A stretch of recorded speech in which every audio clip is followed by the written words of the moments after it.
রাগে যত মাথা গরম হোক খবরদার তালাকের কথা বলবেন না, অন্য 10টা কথা বলেন। রাগ উঠছে, নিজের গায়ে পারলে 2টা মারেন, বই গায়ে মারেন না, তারপরে মুখ দিয়ে তালাকের কথা বলেন না।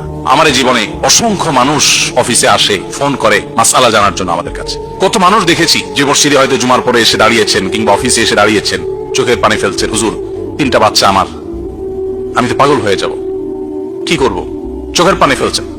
এই গতকালকের কথা, এখানে আসার পথে চায়নার গুয়াঞ্জুতি এয়ারপোর্টে এক ভদ্রমহিলার সাথে দেখা। এত সুন্দর সুন্দর ফুটফুটে ছেলে মেয়ে, স্বামীর সাথে বিচ্ছেদ হয়ে গেছে। এদিকে স্বামী ছটফট করে মরছেন, এদিকে স্ত্রী মিস করছেন। ঝগড়াঝাটি জীবনের অংশ, ঝগড়াঝাটি হবেই, এগুলো একসময় আবার মিনিমাইজ হয়ে যাবে। তাহলে তালাকের কথা নয়, দাম্পত্য জীবনে 2-4 কথা হয়, ঝগড়াঝাটি মনোমালিন্য এগুলো হয়, এটা জীবনের অংশ। আপনি আমি কে? স্বয়ং নবী করিম সাল্লাল্লাহু আলাইহি ওয়াসাল্লাম স্ত্রীদের সাথে মনোমালিন্য হয়েছে, মসজিদে এসে শুয়ে রয়েছেন, আর যাবেন না।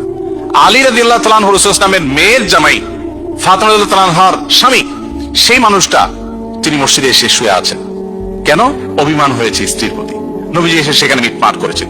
তাদের লাইফে যদি এটা হতে পারে, তাহলে আমাদের লাইফে স্বামী স্ত্রীর মধ্যে ঝগড়াঝাটি হয়, এটা স্বাভাবিক।